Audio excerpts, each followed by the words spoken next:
has been described in the manusmriti, right?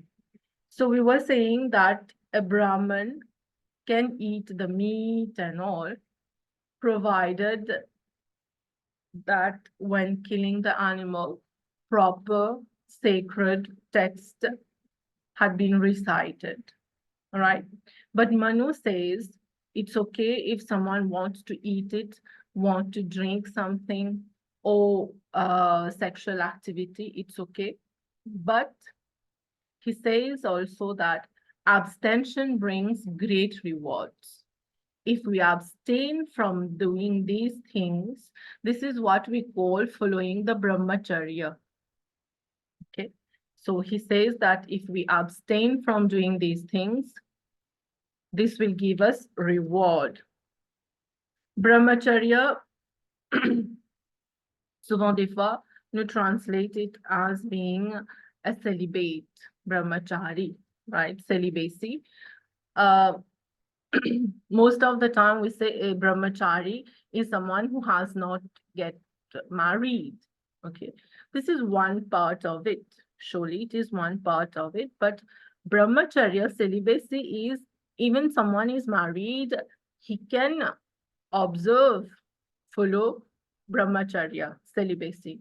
It's all about abstention of doing things, unnecessary things, ou bien illegitimate things, which are not according to dharma. It is then celibacy, right? What you call control of senses, to salalivin dans celibacy. So here Manu says it's okay if someone wants to eat and enjoy life, but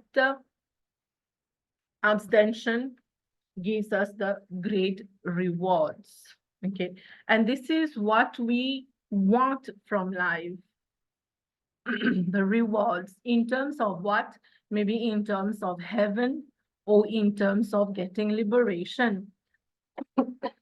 We don't want to come on earth here again and again to suffer, right? So Manu further talks about purification after death of someone. Okay, you know that, no, when there has been a dead body, quand il finit à brûler, people clean the house, and people, those who went to the cremation ground, when they return, they take a bath, right? So this purity is important.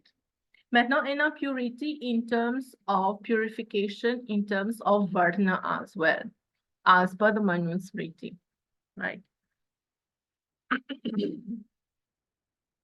So we're not supposed to burn a child, more avant 2 ans, right? And when someone dies, it is said we are impure for a certain period of days, 3 days, 10 days. And you will notice that these are the days which actually, in our society, the Hindu society, they perform sanskar, they perform prayers, they perform fire sacrifices.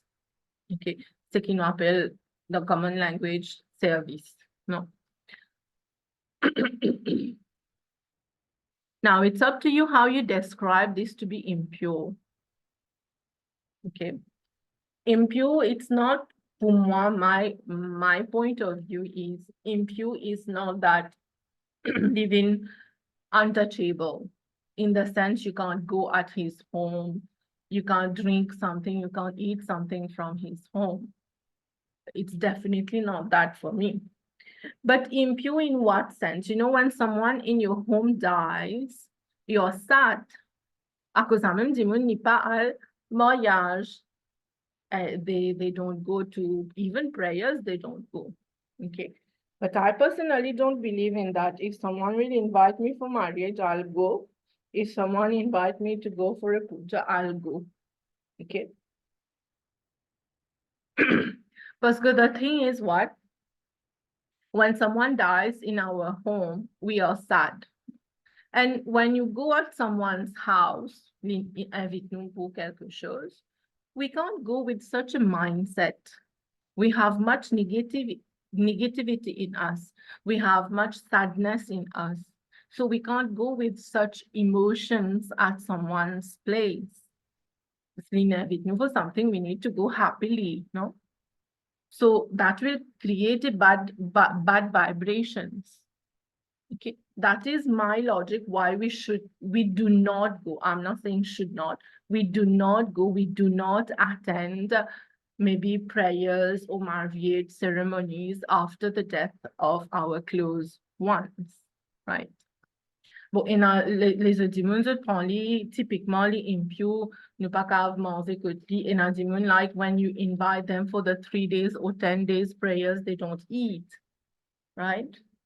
The food that you have prepared, pourtant, it's a food that you offered to God, quand on fait fire sacrifice, but they don't eat, right? It is said that after the death of someone, a Brahman remains impure for 10 days, Kshatriya 12, Vaishya 15, and a Shudra a month, right? Now it's up to you what is your perception of this? I told you mine, okay.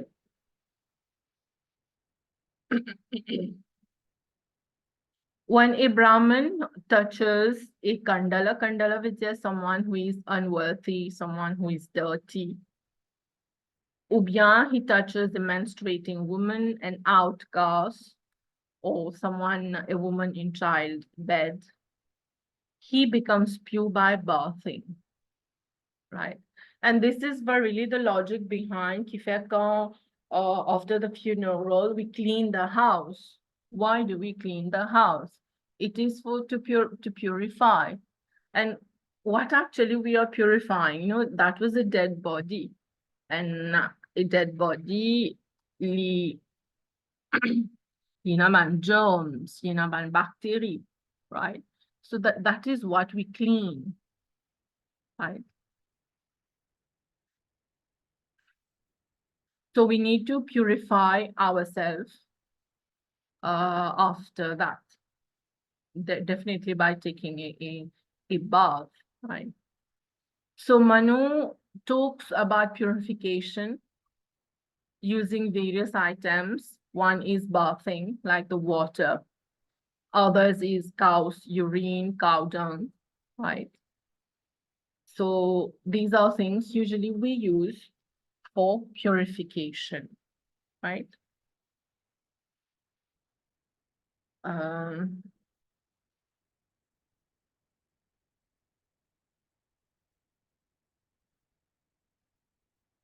the chapter 5, this part continues here, where it talks about the 1 minute. Where Manu talks about the duty of the woman, the duty of the girl, right? And also about the paternalistic society. We all live in that kind of society. A woman, a girl of any age, okay, she might be young, adult, or old. As per Manu, she can never be independent. She should never be independent. She should always have someone, a male member, with her in the house, right? Initially, the father, then the husband, after the husband, the son. If there's no son, then someone close in the family, a family member. So according to Manu, a woman should not be left independent. Okay. And if she does so, her families become worthless. I don't know how you perceive that, but and a woman should be very clever.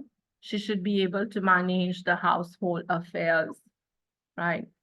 She should be careful in using the utensils and careful in expenditure, right? It is said that the man works and when he earns something, he gives that to the woman, and the woman manages everything, right? The woman, when given to someone, right, she shall obey that someone, that person. She shall obey, right? Likav n'importe qui, the father, the husband, or the son. She need to obey. So how do we get a wife? Of course, by the Vivah Sanskar. So here Manusmriti focuses a bit on the Vivah Sanskar, which is important to perform as per the religion, right?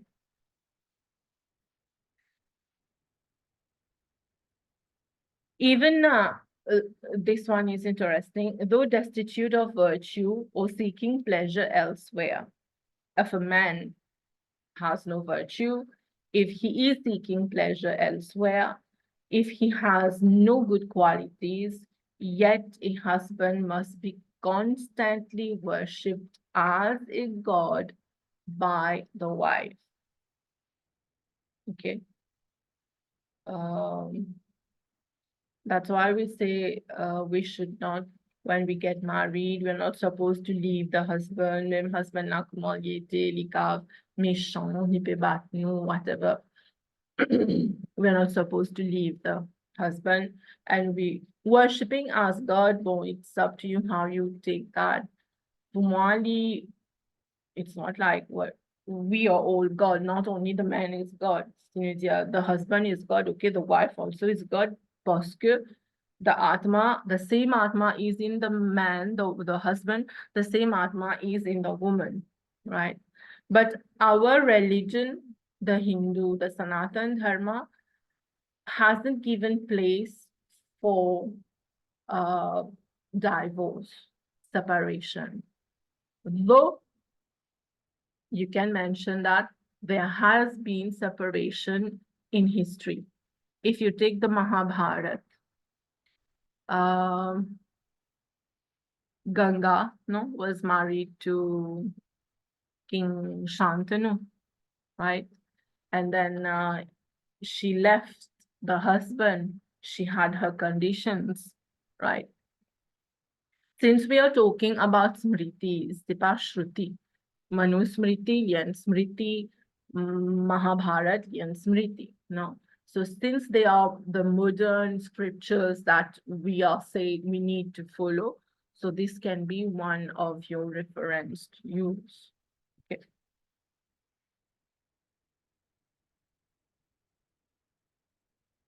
No sacrifice, vow, fast must be performed by women if apart from their husbands. If a woman obeys her husband, she will get heaven, right? So here it's about the duties of the woman. When the husband dies, we must let the woman to live. This is important because there has been in society, there is still people of that mindset that women should perform sati, should be sati. Sati, that is, we should burn them on the pyre of their dead husband, right? So as per Manu, we should let the woman leave, cela, vie, right? But she must never even mention the name of another man after her husband has died. Okay? Bon. We live in a society where we believe in remarriage. How to put that into practice, it's not kind of possible. Wives who have one husband only have certain prescribed duties: to be patient, to be self-controlled, chaste, and then heaven, we'll get heaven, we'll get liberation also. Okay. A virtuous wife who constantly remains chaste after the death of her husband reaches heaven, though she has no son. Okay. Some people say that they need to have children to go to heaven. They need to have a son and garçon to go to heaven, right? This is not important. We go to heaven based on our karma. No?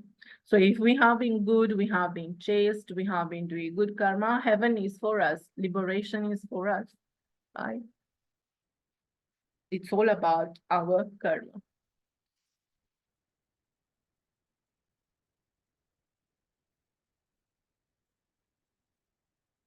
So if a wife does not do the proper thing, the duties and all, she brings disgrace to the family and to herself, right? Can she remarry? In manusmriti, not in this chapter, but in other chapters of manusmriti, there is where Manu talked about marriages. It's not in this. He talks about marriages, the different types of marriages, where he says that a woman can remarry. Sarah Lynn nous en fait là, non? Good. She should not be taking the name of another one when the husband dies, right? But in another chapters, in another instance, he said that the woman can remarry, and he has given reasons, situations when the woman can remarry. For example, if longtemps male, especially, they were going abroad ou bien somewhere. If we talk about India, they go to another city, they work, they were living away from home for quite long time. So Manu says that if a man lives away from home for 2 years or more, the woman can remarry. Okay, she can remarry on that basis. Or if the man is important, she can remarry also. So what can we understand here? At a point, he says, we're not supposed to take the name of someone else. And in other chapters, as I told you, l'Indiano, the woman can remarry upon such circumstances. Even if when she becomes a widow, she can, right? It depends on society, the kind of society we are living. Non, ne peut pas vivre pareil in the same environment. And it also depends on the woman. The woman is free to, actually, a person is free. It's not only about a woman is free. Anyone is free, right? So these are a bit of the duties of the woman. You can go through that. So the point is she should be virtuous. This is very important for a society, for women to be virtuous. If not, what will happen?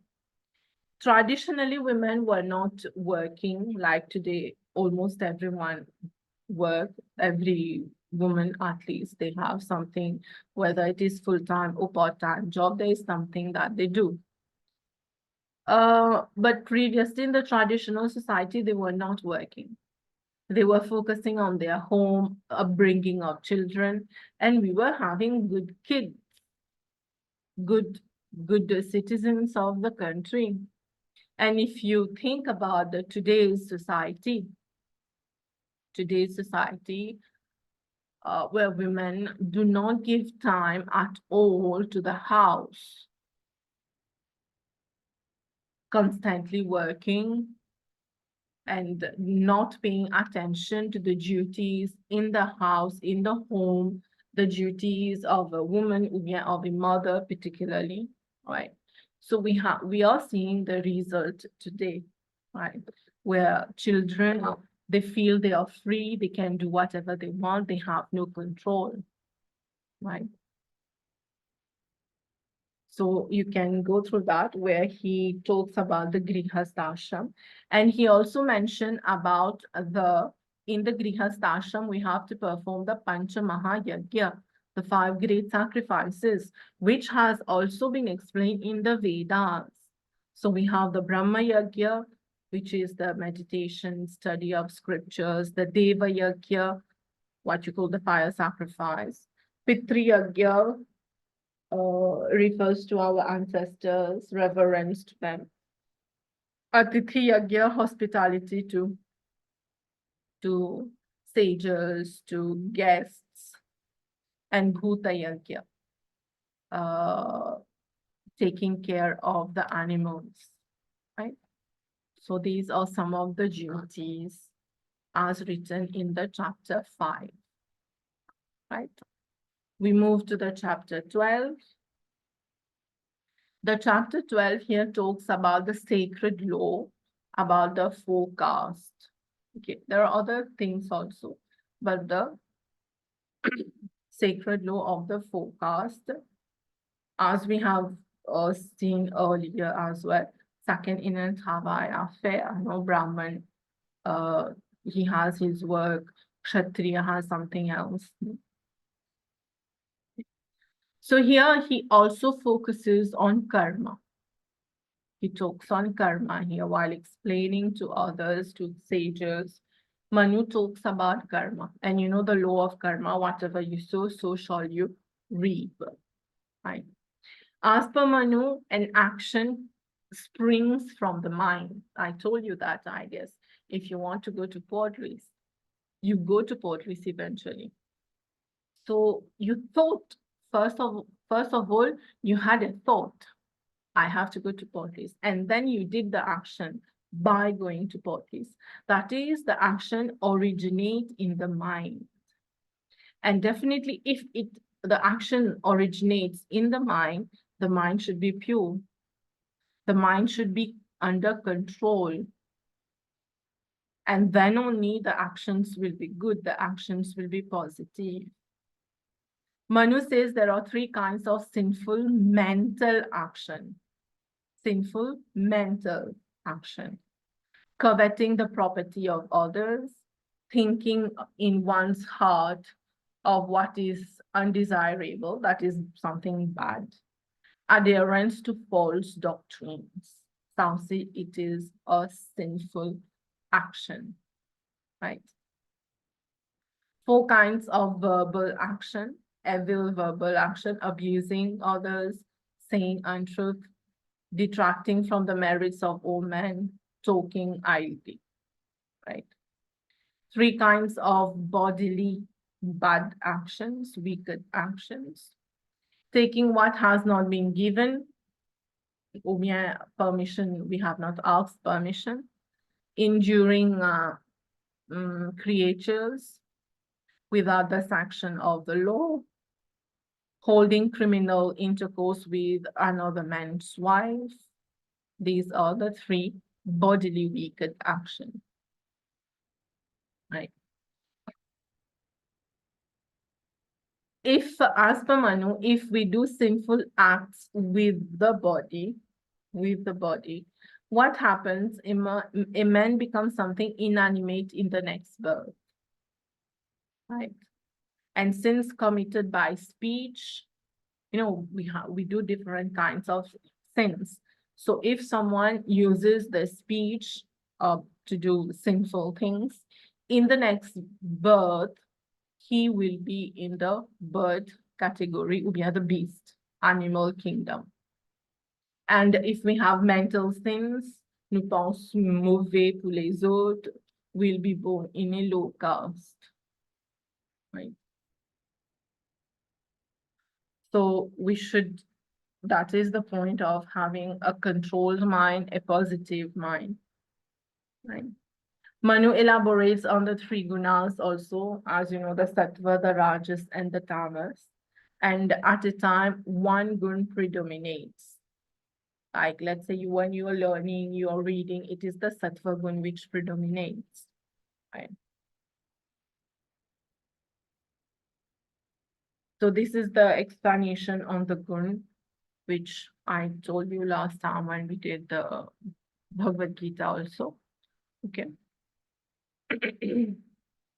That's the different qualities which shows that someone has the sattva gun, someone has the rajas gun. These are the different qualities. Rajas gun, remember, it is it makes us active. You know, if you are active, you are working hard. An athlete, for example, he or she has the rajas gun predominating. But when we are doing sinful actions also, okay, indulgence in sensual pleasures also, it is the rajas gun predominating. And tamas, say the bad thing that we do, to atheism, cruelty, etc. Right? So the craving after sensual pleasures, it is a form of tamas, of darkness, of tamas. The pursuit of wealth, you're working, you are acquiring wealth, you want more things, it is rajas. And you have a desire to gain something spiritual, to be good, to reach heaven. It is the sign of sattva good. Right? The threefold course of transmigration. If one has sattva, it is the best state to reach God. Okay, sattva predominating. But it is also said that you need to go beyond the gunas. Right? I might be having sattva gun predominating in me. I'm very calm, peaceful, and all. But let's say something happened instantly in front of me and my mood changes from sattva, I come to rajas. This is not correct, right? So we need to reach a point beyond sattva. What is that point is you have the sattvic qualities, you have the sattva quality. But whatever happens, let's say something bad happens in front of you, you are not affected by that. This is what you call the Buddha, example of Buddha in, there's a story where he was sitting in meditation, eyes open, and people died in front of him. And when people asked about that, he said he doesn't know, right? So I say it means he is beyond the sattva. There's also another instance when someone was cursing Buddha and Buddha was calm, right? He did not react to that. This is that very stage.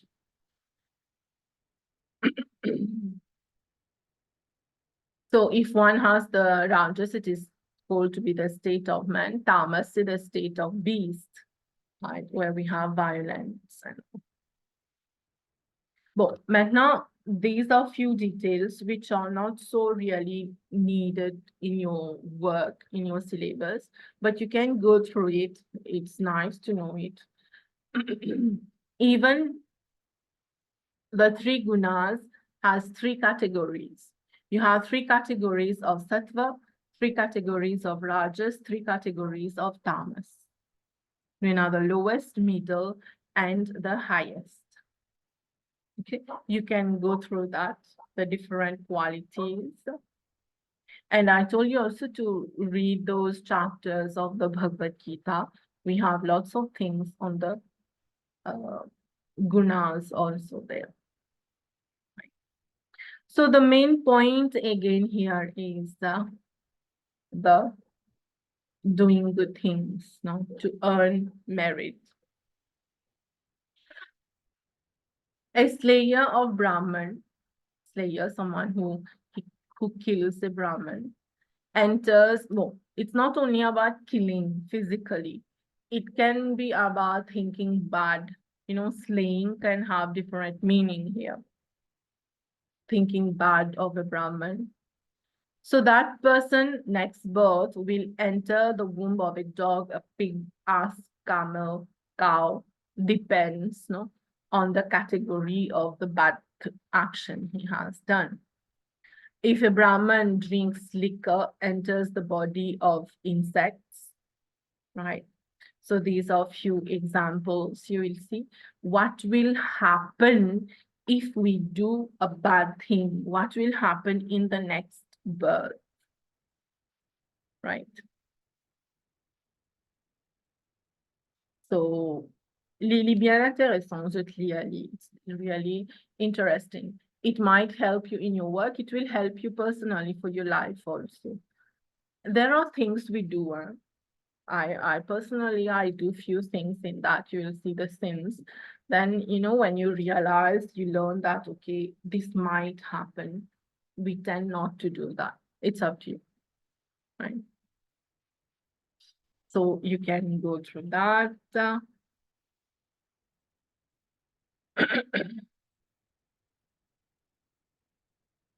Let's get on. If you steal grain, you may become a rat. You steal honey, you'll become insect. You steal oil, will become wind animal. Different things will become different, will get different bodies. So the best thing is not to do bad, so that we'll be reborn as a human or we'll get liberation. That is the best thing to do right now, right? Yeah. One must learn from the past mistakes. All of us, we have been through it. We have done a certain mistake. We say we are not going to repeat it, but we repeat it. For moi, many times it happened. I'm sure for you also, it might have happened. The thing is, we are not learning from the past mistake. Every time I do the mistake again and again, I say, okay, I'm going to correct myself. I shall learn from it. But next time, on refait. So the sin actually il peut augmenter, right? Il augmenter. And this is going to affect our next birth also. So we definitely do not want to go in the category of animal. Remember, we 24 million espèces la vie, and we don't know exactly a dog, qui category il était, right? Which number il était. Now you have to go through again these bodies, then move up to become human again. It takes time. It takes so much time. So what should be done? Kumalinja, good actions and the right effort. Last time we said that word, the right effort we should do in terms of having a guru, in terms of learning the scriptures, whichever scripture, is it the Manu or something else, right? We need to act as per what the Vedas or any scripture, which we follow, okay? Whatever has been prescribed, we do that.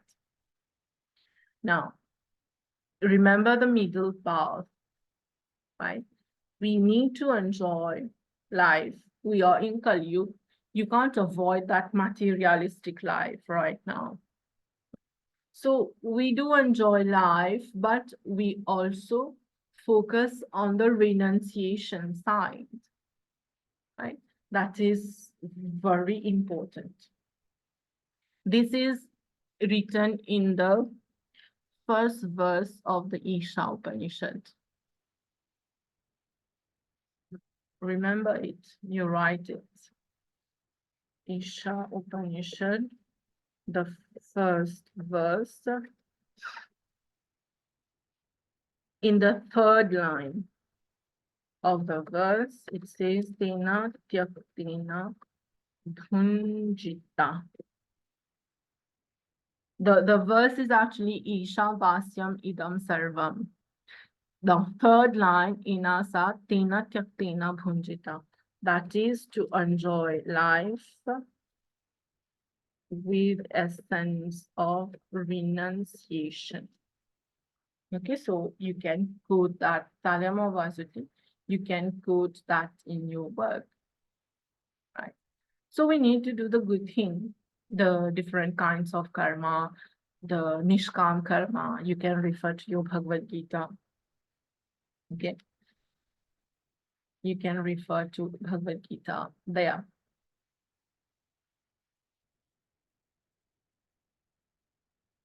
According to Manu, doctrines differing from Veda are worthless and false because they are of modern date. Point. The one who knows the Veda burns out the taint of his soul which arise from evil acts.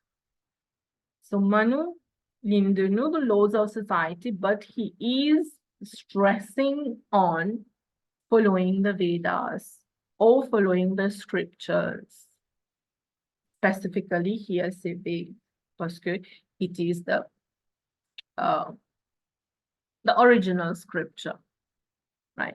So we need to do austerities, to do the sacred learning, so that we can overcome the sansar. The sansar, that is the cycle of birth and death, right?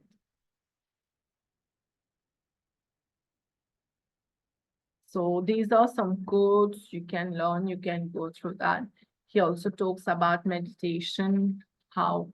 So these are the different ways, as I told you, having a guru, learning, putting into practice the scriptures, here specifically the Ved, or it can be any scripture. The mind should be purified, control of the senses, control of the mind. And that is the way to God, right? So here, this is what is there in the chapter 12, right? Now, we have talked about the 3 chapters. You don't have to know all these things, okay? Summarize it in your own way. What does chapter 5 say? What does chapter 12 say, right? So this will be it about manusmriti. In 10 minutes, you join again. We are going to discuss questions. Okay, we could discuss questions on Bhagavad Gita and manusmriti as well. We will have time. We can talk about both. So in 10 minutes, you join again. See you.